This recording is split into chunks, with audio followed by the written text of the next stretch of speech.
ওম শান্তি। আজ 1 সেপ্টেম্বর 2024। অব্যক্ত বাপদাদার মধুর মহাবাক্য। Revise date 25/11/2001। মুরলির সার: আশীর্বাদ দাও, আশীর্বাদ নাও, কারণের নিবারণ করে সব সমস্যার সমাধান করো। আজ ভালোবাসার সাগর বাপদাদা নিজের ভালোবাসা স্বরূপ বাচ্চাদের ভালোবাসার ডোরের টানে মিলন উদযাপন করতে এসেছেন। বাচ্চারা ডেকেছে আর হুজুর হাজির হয়ে গেছেন। অব্যক্ত মিলন তো তোমরা সদা উদযাপন করতে থাকো, তবু সাকারে আহ্বান করেছ তো বাপদাদা বাচ্চাদের বিশাল মেলাতে পৌঁছে গেছেন। বাপদাদা বাচ্চাদের স্নেহ, বাচ্চাদের ভালোবাসা দেখে খুশি হন এবং মনে মনে চতুর্দিকের বাচ্চাদের জন্য গীত গেয়ে থাকেন।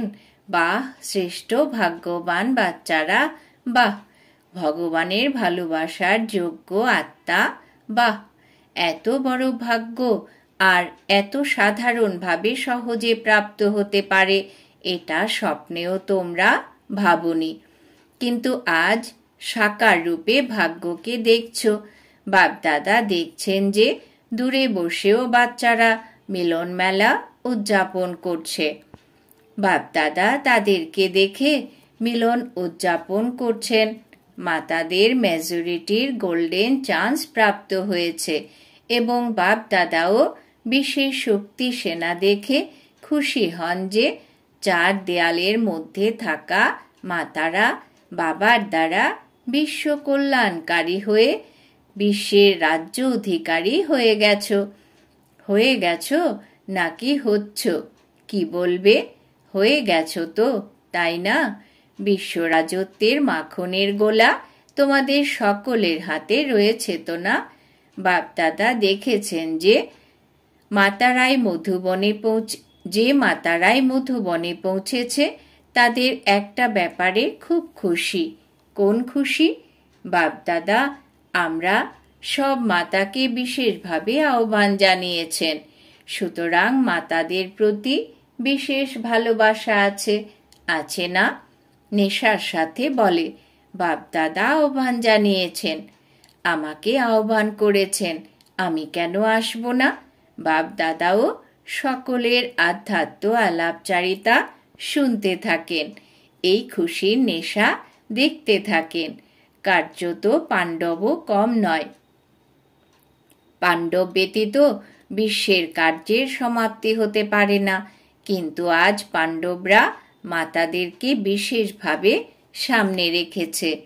বাপদাদা সব বাচ্চাকে সহজ পুরুষার্থের অনেক সহজ বিধি বলছেন। মাতাদের সহজ বিধি চাইতো না, তো বাপদাদা সব মাতাকে বাচ্চাদের বলেন সবচাইতে সহজ পুরুষার্থের সাধন হলো শুধু ঘুরতে ফিরতে সম্বন্ধ সম্পর্কে এসে প্রত্যেক আত্মাকে হৃদয় থেকে শুভ ভাবনার আশিস দাও আর আশিস নাও। তোমাদের যা কিছু কেউ দিক না কেন, যদি অমঙ্গল কামনা করে তবুও তোমরা সেই অশুভ কামনাও তোমাদের শুভ ভাবনার শক্তির দ্বারা আশীর্বাদে পরিবর্তন করে দাও। তোমাদের থেকে সব আত্মার যেন শুভাশিস অনুভব হয়। সেই সময় অনুভব করো যে অশুভ কামনা করছে সে এই সময় কোনো না কোনো বিকারের বশীভূত আত্মাদের প্রতি অথবা পরবশ আত্মাদের প্রতি কখনো অহিতকর ভাবনা বেরোনো উচিত নয়। তার প্রতি সহযোগ দেওয়ার শুভ ভাবনা বের হবে। শুধু একটা বিষয় মনে রেখো যে আমাকে নিরন্তর একটাই কার্য করতে হবে। সংকল্পের দ্বারা, বল দ্বারা, কর্মনার দ্বারা, সম্বন্ধ সম্পর্কের দ্বারা আশীর্বাদ দেওয়ার আর আশীর্বাদ নেওয়ার। যদি কোনো আত্মার প্রতি কোনো ব্যর্থ সংকল্প বা নেগেটিভ সংকল্প আসেও, তবে এটা স্মরণে রাখো আমার কর্তব্য কি। যেমন যদি কোথাও আগুন লাগছে তো সেই আগুন নেভানোর জন্য যারা থাকে তারা আগুন দেখে জল ঢালার যে নিজের কার্য তা ভোলে না। তাদের স্মরণে থাকে যে আমরা জল ঢালি, আগুন নেভাই। ঠিক তেমনি যদি কেউ কোনো বিকারের অগ্নি বসে এমন কোনো কার্য করে যা তোমাদের ভালো লাগে না, তবে নিজের কর্তব্য মনে রাখো যে আমার কর্তব্য হলো যে কোনো ধরনের আগুন নেভানোর, আশীর্বাদ দেওয়ার, শুভ ভাবনা দ্বারা সহযোগ দেওয়া। শুধু একটা শব্দ স্মরণে রাখতে হবে, আশীর্বাদ দাও, আশীর্বাদ নাও। মাতারা, এটা করতে পারো? সব মায়েরা হাত তুলছে। করতে পারো নাকি করতেই হবে? পাণ্ডব, তোমরা করতে পারো? পাণ্ডব বলছে করতেই হবে। গায়ন আছে, পাণ্ডব অর্থাৎ সদা বিজয়ী এবং শক্তিরা সদা বিশ্ব কল্যাণকারী নামে প্রসিদ্ধ। চতুর্দিকের বাচ্চাদের কাছে বাপদাদার এখনো পর্যন্ত একটি আশা থেকে গেছে, প্রত্যেক আত্মাকে হৃদয় থেকে শুভ ভাবনার আশীর্বাদ দাও এবং আশীর্বাদ নাও। বাবা বলবেন তোমাদের সেটা কোন আশা? বাবা বলবেন তোমাদের সেটা কোন আশা? জেনে তো গেছো, তাই না? টিচার্স, জেনে গেছো তো না? তোমরা বাচ্চারা সবাই যথাশক্তি পুরুষার্থ তো করছো। বাপদাদা পুরুষার্থ দেখে মৃদু মৃদু হাসেন। কিন্তু একটা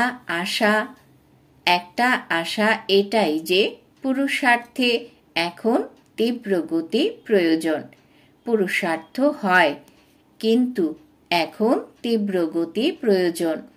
এর বিধি হলো কারণ শব্দ সমাপ্ত হবে আর সদা নিবারণ স্বরূপ হয়ে যাবে। সময় অনুসারে কারণ তো তৈরি হয়েই যায় এবং তৈরি হতেও থাকবে, কিন্তু তোমরা সবাই নিবারণ স্বরূপ হও। কেননা বাচ্চারা, তোমাদের সবাইকে বিশ্বের সমস্যার নিবারণ করে সবাইকে, মেজরিটি আত্মাকে নির্বাণ ধামে পাঠাতে হবে। সুতরাং যখন নিজেকে নিবারণ স্বরূপ বানাবে তখন বিশ্বের আত্মাদেরকে তোমাদের নিবারণ স্বরূপের দ্বারা সব সমস্যার নিবারণ করে নির্বাণ ধামে পাঠাতে পারবে। এখন বিশ্বের আত্মারা মুক্তি চায়, আর বাবার দ্বারা মুক্তির উত্তরাধিকার দেওয়ার নিমিত্ত হলে তোমরা। তো নিমিত্ত আত্মারা প্রথমে বিভিন্ন সমস্যার কারণকে নিবারণ করে নিজেকে মুক্ত বানাবে, তবেই বিশ্বকে মুক্তির উত্তরাধিকার প্রাপ্ত করাতে পারবে। তো মুক্ত হয়েছ তোমরা, কোনো প্রকারের সমস্যার কারণ যেন সামনে না আসে। এই কারণ, এই কারণ, এই কারণ, যখন কোনো কারণ তোমাদের সামনে তৈরি হয় তখন সেকেন্ডে কারণের নিবারণ ভাবো। এটা ভাবো যে আমি যখন বিশ্বের নিবারণকারী তখন নিজের ছোট ছোট সমস্যা নিবারণ নিজে করতে পারবো না। এখন তো আত্মাদের কিউ তোমাদের সামনে আসবে, হে মুক্তিদাতা, মুক্তি দাও। কেননা মুক্তিদাতার ডাইরেক্ট বাচ্চা তোমরা, অধিকারী বাচ্চা। তোমরা মাস্টার মুক্তিদাতা তো না, কিন্তু কিউর সামনে তোমরা সব মাস্টার মুক্তিদাতাদের তরফ থেকে একটা প্রাচীরের দরজা বন্ধ। কিউ তৈরি আছে, কিন্তু কোন দরজা বন্ধ রয়েছে? পুরুষার্থের ক্ষেত্রে দুর্বল পুরুষার্থের একটি শব্দের দরজা রয়ে গেছে, সেটা হলো কিউ, কোশ্চেন মার্ক। কেন? এই কেন শব্দ এখন কিউকে সামনে আসতে দিচ্ছে না। তাই তো বাপদাদা এখন দেশ বিদেশে সব বাচ্চাকে এটা স্মরণ করাচ্ছেন যে তোমরা সমস্ত সমস্যার দরজা কেন এটা সমাপ্ত করো। করতে পারো? টিচার্স করতে পারো? পাণ্ডব করতে পারো? সবাই হাত উঠাচ্ছে নাকি কেউ কেউ? ফরেনার্স, এবার রেডি তো না? হ্যাঁ নাকি না? যদি হ্যাঁ হয় তাহলে সোজা হাত ওঠাও। কেউ কেউ এভাবে এভাবে করছে। এই তথ্য এখন কোনো সেবা কেন্দ্রের সমস্যার লেশমাত্র যেন না থাকে, এমন হতে পারে। প্রত্যেকের এটা বোঝা উচিত, আমাকে করতে হবে। টিচারদের বোঝা উচিত, আমাকে করতে হবে। স্টুডেন্টদের বোঝা উচিত, আমাকে করতে হবে। যারা প্রবৃত্তির তাদের বোঝা উচিত, আমাকে করতে হবে। মধুবন নিবাসীদের বোঝা উচিত, আমাদের করতে হবে। করতে পারো তো না? এটা হতে পারে কি যাতে সমস্যা শব্দই সমাপ্ত হয়ে যায়? কারণ সমাপ্ত হয়ে নিবারণ থাকবে। হতে কি পারে না? স্থাপনের বাবা বলেছেন, স্থাপনের শুরুর সময়তে যখন বাচ্চারা এসেছিল তখন কি প্রমিস করেছিল এবং তারা করে দেখিয়েছিল। অসম্ভবকে সম্ভব করে দেখিয়েছিল না? তো এখন কত বছর হয়ে গেছে? স্থাপনের কত বছর হয়েছে? সবাই বলল 65। তাহলে এত বছরে অসম্ভব থেকে সম্ভব হতে পারে না? হতে পারে। মুখ্য টিচাররা হাত ওঠাও। পাঞ্জাব হাত উঠাচ্ছে না। সম্ভব কি? একটু ভাবছে। ভেবো না, করতেই হবে। অন্যদের সম্পর্কে ভেবো না, প্রত্যেকের নিজের ব্যাপারে ভাবা উচিত। নিজের সম্বন্ধে তো ভাবতে পারো তো না? অন্যদেরটা ভুলে যাও। নিজের সম্বন্ধে ভেবে নিজের জন্যে তো সাহস রাখতে পারো, তাই না? নাকি পারো না? ফরেনার্স, রাখতে পারো? ফরেনার্স হাত তুলেছে। অভিনন্দন। আচ্ছা, এখন যারা বুঝতে পারছো তারা হৃদয় থেকে হাত ওঠাও। দেখানোর জন্য নয়। এরকম না হয় যে সবাই তুলছে তো আমিও তুলি। যদি হৃদয়ে দৃঢ় সংকল্প করবে যে কারণকে সমাপ্ত করে নিবারণ স্বরূপ হতেই হবে, যা কিছু হোক।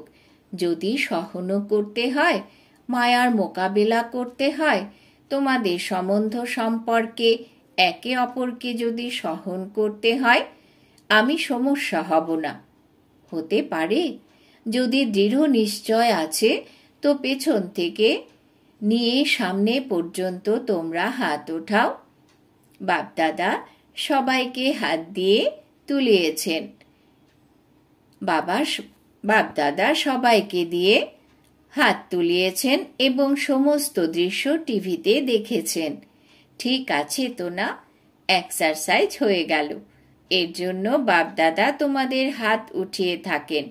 ঠিক যেমন এখন একে অপরকে দেখে হাত ওঠাতে উৎসাহ থাকে, সেভাবেই যখনই কোনো সমস্যা আসবে তখন সামনে বাপদাদাকে দেখো, হৃদয় থেকে বলো বাবা, আর বাবা হাজির হয়ে যাবেন। সমস্যা শেষ হয়ে যাবে, সমস্যা সামনে থেকে সরে যাবে।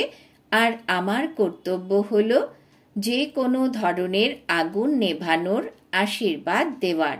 বাপদাদা তোমাদের সামনে উপস্থিত হয়ে যাবেন। মাস্টার সর্বশক্তিমান, নিজেদের এই টাইটেল সবসময় স্মরণ করো। নয়তো বাপদাদা এখন স্মরণ স্নেহে মাস্টার সর্বশক্তিমান না বলে সর্বশক্তিমান বলবেন। শক্তিমান বাচ্চাদের স্মরণ স্নেহ ভালো লাগবে। মাস্টার সর্বশক্তিমান, তোমরা মাস্টার সর্বশক্তিমান কি না করতে পারে? শুধু নিজের টাইটেল আর কর্তব্য স্মরণ করো। টাইটেল মাস্টার সর্বশক্তিমান আর কর্তব্য হলো বিশ্ব কল্যাণকারী। সুতরাং সদা নিজের টাইটেল আর কর্তব্য স্মরণ করায় শক্তিসমূহ এমার্জ হয়ে যাবে। মাস্টার হও, সমূহ শক্তিরও মাস্টার হও। অর্ডার করো, সমস্ত শক্তিকে সময় মতো অর্ডার করো। কার্যত তোমরা শক্তি ধারণ করেও থাকো, আছেও, কিন্তু শুধু ত্রুটি হয়ে যায় এটাই যে তোমরা জানো না যে প্রয়োজনের সময় কিভাবে ইউজ করতে হয়। সময় চলে যাওয়ার পর স্মরণে আসে, এমন যদি করতাম তো খুব ভালো হতো। এখন অভ্যাস করো যে শক্তি সমূহ সমাহিত হয়ে আছে তা সময় মতো ইউজ করতে। এই কর্মেন্দ্রিয়গুলো যেমন অর্ডার করে চালাও, হাত পা চালাও তো না, ঠিক তেমনি শক্তি সমূহ শক্তিকে অর্ডারে চালাও, কার্যে প্রয়োগ করো। তোমরা সমাহিত করে রাখো, কার্যে কম প্রয়োগ করো। সময় মতো কার্যে প্রয়োগ করলে শক্তি আপনা থেকেই কার্য অবশ্যই করবে। আর খুশি থাকো। কখনো কখনো কোনো বাচ্চার মুখ অতিরিক্ত বিচার বিশ্লেষণে কম বেশি গম্ভীর প্রতীয়মান হয়। খুশি থাকো, নাচো গাও। তোমাদের ব্রাহ্মণ জীবনই হলো খুশিতে নাচার এবং নিজের ভাগ্য আর ভগবানের গীত গাওয়ার। তো যারা নাচিয়ে গাইয়ে হয় তারা এরকম গম্ভীর হয়ে যদি নাচে তাহলে বলবে কিভাবে নাচতে হয় জানো না। গাম্ভীর্য ভালো, কিন্তু টু মাচ গাম্ভীর্য তোমাদের কিছুটা চিন্তাভিভূত দেখায়। বাপ দাদা তো এখন শুনেছেন যে দিল্লির উদ্ঘাটন হচ্ছে। 9ই ডিসেম্বর দিল্লিতে ওম শান্তি রিট্রিট সেন্টারের উদ্ঘাটন স্থির করা হয়েছে। কিন্তু বাপ দাদা এখন কোন উদ্ঘাটন দেখতে চান সেই ডেট তো ফিক্স করো। এই ছোটখাটো উদ্ঘাটন হয়ে যাবে, কিন্তু বাপ দাদা এই উদ্ঘাটন চান বিশ্বের স্টেজে সবাই বাবা সমান সাক্ষাৎ ফরিস্তা সামনে আসুক আর পর্দা খুলে যাক। এমন উদ্ঘাটন তোমাদের সকলেরও ভালো লাগে তো না? আধ্যাত্ম আলাপচারিতায় সবাই বলতে থাকে, বাবাও শুনতে থাকেন। ব্যাস, এখন এটাই ইচ্ছা, বাবাকে প্রত্যক্ষ করাও। আর বাবার ইচ্ছা হলো প্রথমে বাচ্চারা প্রত্যক্ষ হোক। বাবা বাচ্চাদের সাথে প্রত্যক্ষ হবেন, একা হবেন না। সুতরাং বাপদাদা সেই উদ্ঘাটন দেখতে চান। উৎসাহ উদ্দীপনাও ভালো। যখন তোমরা আধ্যাত্ম বার্তালাপ করো তখন আধ্যাত্ম বার্তালাপের সময় সবার উৎসাহ উদ্দীপনা খুব ভালো থাকে, কিন্তু যখন তোমরা কর্মযোগী হও তখন কিছুটা ফারাক হয়ে যায়। তো মাতারা কি করবে? মাতাদের দল অনেক বড়, আর মাতাদের দেখে বাপ দাদা খুব খুশি হন। কেউ মাতাদের এত সামনে নিয়ে আসেনি, কিন্তু বাপ দাদা মাতাদের সামনে এগিয়ে যেতে দেখে খুশি হন। মাতাদের এটা বিশেষ সংকল্প যে যা কেউ করে দেখায়নি সেটা আমরা মাতারা বাবার সাথে করে দেখাবো। করে দেখাবে তোমরা? এখন এক হাতের তালি বাজাও। মাতারা সব কিছু করতে পারে। উৎসাহ উদ্দীপনা ভালো। এমনকি তোমরা কিছু যদি বুঝতে না পারো, অন্তত এটা বুঝতে তো না যে আমি বাবার, বাবা আমার, এটা বুঝেছ তো, তাই না? আমার বাবা তো সবাই বলে তো না? ব্যাস, হৃদয় থেকে এই গীত গাইতে থাকো, আমার বাবা, আমার বাবা, আমার বাবা। আচ্ছা, এখন বাবা তোমাদেরকে 1 সেকেন্ড দিচ্ছেন। অ্যালার্ট হয়ে বসো। বাপদাদার প্রতি সকলের ভালোবাসা 100% আছে তো না?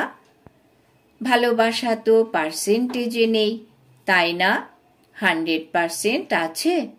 তাহলে 100% ভালোবাসা রিটার্ন দেওয়ার জন্য প্রস্তুত তোমরা? 100% ভালোবাসা আছে তো না?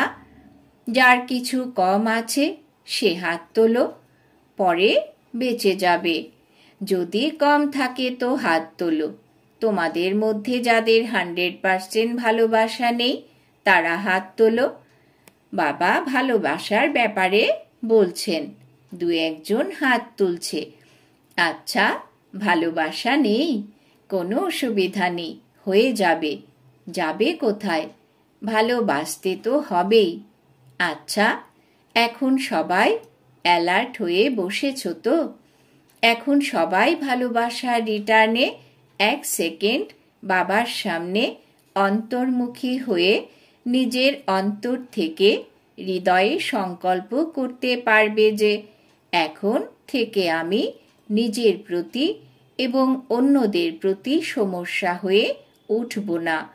ভালোবাসার রিটার্নে এই দৃঢ় সংকল্প তোমরা করতে পারবে? যারা মনে করো যে যা কিছুই হয়ে যাক না কেন, এমনকি যদি কিছু হয়েও যায় তো সেকেন্ডে নিজেকে পরিবর্তন করে দেব, তারা তাদের হৃদয়ে সংকল্পকে দৃঢ় করো। যে দৃঢ় সংকল্প করতে পারবে বাপদাদা তাকে সহায়তা দেবেন। কিন্তু সহায়তা দেওয়ার বিধি হল দৃঢ় সংকল্পের স্মৃতি। বাপদাদার সামনে সংকল্প নিয়েছ, এই স্মৃতির বিধি তোমাদের সহযোগ দেবে। তাহলে করতে পারবে তোমরা। কাঁধ নাড়াও, দেখো সংকল্পের দ্বারা কি না হতে পারে। ঘাবড়ে যেও না, বাপদাদার এক্সট্রা সহায়তা অবশ্যই প্রাপ্ত হবে। এমন সকল তীব্র পুরুষার্থী শ্রেষ্ঠ আত্মাদের, সদা বাবার ভালোবাসার রিটার্ন দেওয়া সাহসী বাচ্চাদের, সদা নিজের বিশেষত্ব দ্বারা অন্যদেরকেও বিশেষ আত্মা বানায় এমন পূর্ণ আত্মা বাচ্চাদের, সদা সমস্যার সমাধান স্বরূপ বিশেষত সামনে উঠছে এমন বাচ্চাদের বাপদাদার স্মরণের স্নেহ সুমন আর নমস্কার। আমরা আত্মারূপী বাচ্চারা আমাদের মাতা পিতা বাপদাদাকে জানাই স্মরণের স্নেহ সুমন নমস্কার। বিদায়কালে আজ মধুবনে বিশেষত ওপরে সিকিউরিটির কার্যে যারা বিজি রয়েছে তারা বাপদাদার সামনে আসছে। যারা যজ্ঞের রক্ষণাবেক্ষণ করে তাদের অনেক বড় ডিউটি রয়েছে, তাই তো সযত্নে দেখাশোনা করছে, দূরে বসেও স্মরণ করছে। তো ওপরে যারা কোনো সেবার্থে বসে আছে, হয় জ্ঞান সরোবরে কিংবা পাণ্ডব ভবনে অথবা শান্তিবনে, যারাই দেখাশোনার দায়িত্ব পালন করছে, বাপদাদা তাদেরকে বিশেষ স্মরণের স্নেহ সুমন দিচ্ছেন। তোমরা দুর্দান্ত পরিশ্রম করছো। আচ্ছা, দেশ বিদেশের সবাই যারাই স্মরণ পাঠিয়েছ তারা প্রত্যেকে যেন এটা মনে করে যে আমাকে বিশেষভাবে বাপদাদা স্মরণ করেছেন। আচ্ছা, বরদান। বাবা আজ বরদান দিয়েছেন, পুরনো সংস্কার এবং সংসারের সম্বন্ধের আকর্ষণ হতে মুক্ত থেকে ডবল লাইট ফরিস্তা ভব। পুরনো সংস্কার এবং সংসারের সম্বন্ধের আকর্ষণ হতে মুক্ত থেকে ডবল লাইট ফরিস্তা ভব। ব্যাখ্যা: ফরিস্তা অর্থাৎ পুরনো সংস্কার থেকে মুক্ত। না সম্বন্ধ রূপে আকর্ষণ হবে, না নিজের এবং নিজের দেহ অথবা কোনো দেহধারী ব্যক্তি কিংবা কোনো বস্তুর প্রতি আকর্ষণ হবে। এভাবেই পুরনো সংস্কারের আকর্ষণ থেকেও মুক্ত সংকল্প বৃত্তি বাণীরূপে কোনো সংস্কারের আকর্ষণ হবে না। যখন এরকম পুরনো সংস্কারের আকর্ষণ অর্থাৎ ব্যর্থ সময়, ব্যর্থ সঙ্গ, ব্যর্থ বাতাবরণ থেকে মুক্ত হবে, তখনই বলা হবে ডবল লাইট ফরিস্তা। স্লোগান: শান্তির শক্তির দ্বারা যারা সকল আত্মার প্রতিপালন করে তারাই আধ্যাত্মিক সোশ্যাল ওয়ার্কার। শান্তির শক্তির দ্বারা যারা সকল আত্মার প্রতিপালন করে তারাই আধ্যাত্মিক সোশ্যাল ওয়ার্কার। আজকের সমান আমি ডবল লাইট ফরিস্তা। ওম শান্তি।